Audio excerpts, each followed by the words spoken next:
Major General Iftikhar Hassan Chaudhry, Commandant Pakistan Military Academy, distinguished guests, faculty members, and my dear graduating cadets, Assalamu alaikum wa rahmatullahi wa barakatuh. It is a matter of great honor for me to attend passing out parade at Pakistan Military Academy at Kakul.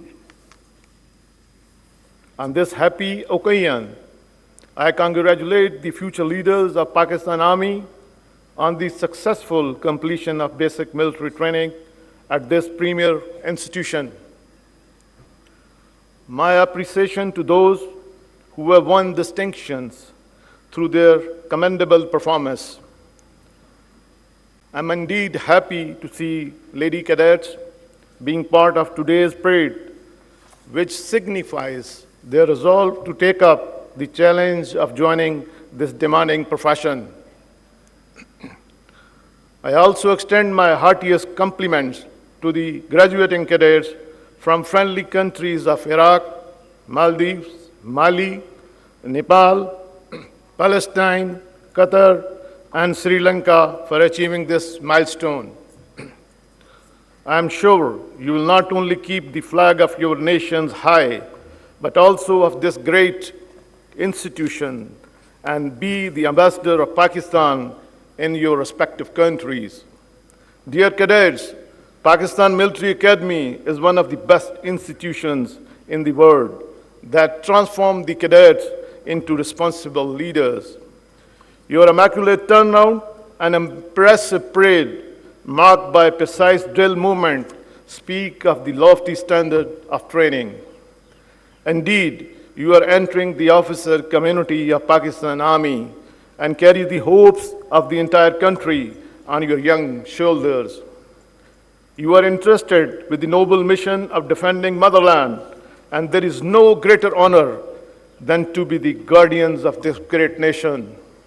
Always remember, before you is the glorious history of supreme sacrifices by the officers and Jawan of Pakistan Army.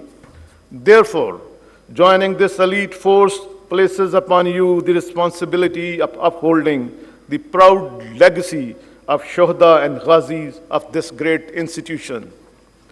As such, you must be a symbol of valor and courage for your men and lead them by personal example.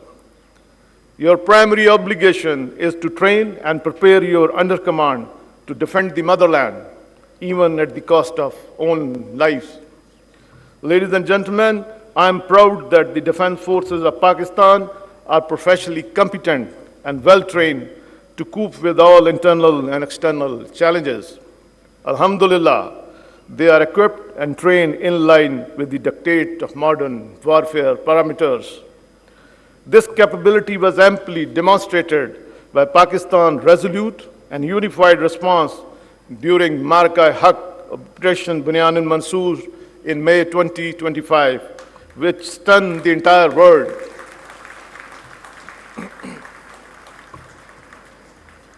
No doubt, Pakistan's response was a textbook demonstration of integrated tri-service jointness, enabled by real-time situational awareness and net-centric warfare capabilities. This synergy across land, air, and sea forces allowed for precision engagements, overwhelming lethality, and rapid tempo. Certainly, this resounding success was the outcome of a unified approach by all the elements of national power, and above all, Allah's special blessing.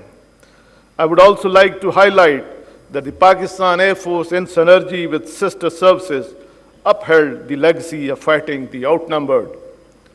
Pakistan Air Force not only shot down the enemy's most modern and capable aircraft during intense and longest BVR battle of aerial history, but also struck bases and ground assets deeply into adversary territory from north to south with precision.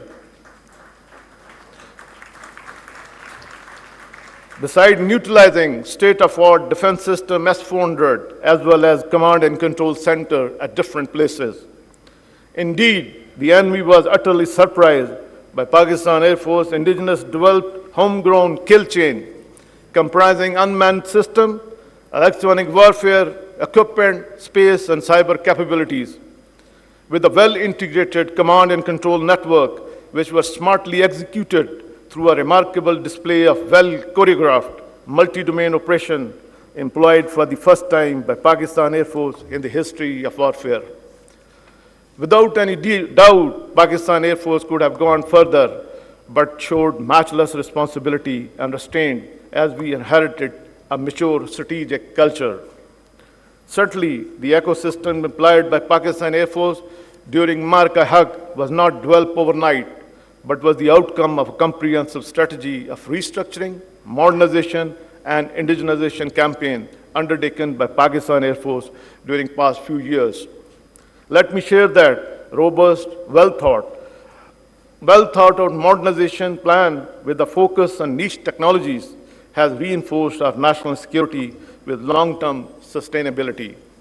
No doubt, the indigenous battle-tested capability developed in record time gave us the immense confidence that our sovereignty will never be undermined by any aggressor, inshallah.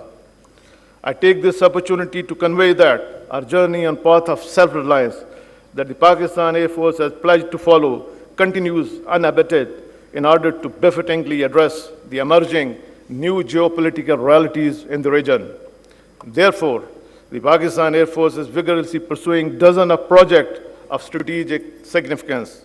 I'm happy to highlight that some of these projects are in the development stage and quite a few are near completion, which will not only add to the frontline capability of Pakistan Air Force in particular, but also of defense forces in general.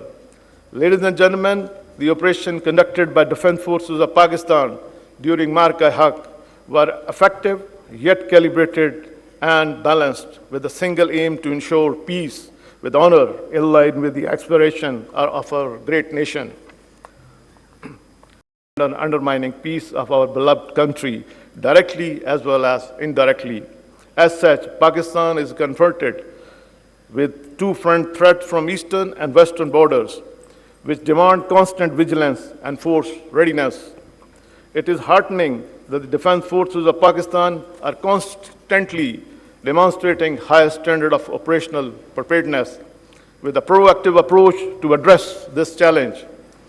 Here I must appreciate the matchless sacrifice by the Pakistan Army and paramilitary forces, especially in the war against terrorism. I am confident that their dedicated struggle and supreme sacrifices will bear fruit in eliminating this menace. Ladies and gentlemen, the world today is highly volatile, witnessing unprecedented shifting power dynamics. More so, regional conflicts are no longer isolated events. They lead to a global crisis, impacting economies and thus affecting people's life.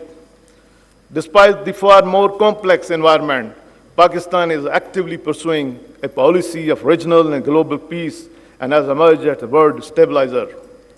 Pakistan's efforts towards world peace are acknowledged and supported by the international community. Here I must appreciate the national leadership and in particular Chief of the Army Staff and Chief of Defense Forces for his outstanding contribution and untiring endeavors toward global peace. I would like to reiterate that Pakistan is a peace-loving country and strongly believe in the settlement of dispute through dialogue and diplomacy instead of force. While Pakistan has full capability of befittingly respond to any aggressor, we expect a mature stance from the adversary to resolve the issue of Indian illegally occupied Jammu and Kashmir in accordance with the United Nations resolution and aspiration of Kashmiri people. We also renew our pledge to continue moral, political, and diplomatic support of Kashmiri brothers in their just struggle of self-determination. Ladies and gentlemen, before I conclude, I would like to especially commend the Commandant Pakistan Military Academy and his well-motivated and professionally competent team for their concentrated effort towards training and grooming of this energetic youth. I once again congratulate the graduating cadets and distinction holder on their well-deserved accomplishment. I also offer my congratulations to their parents and family.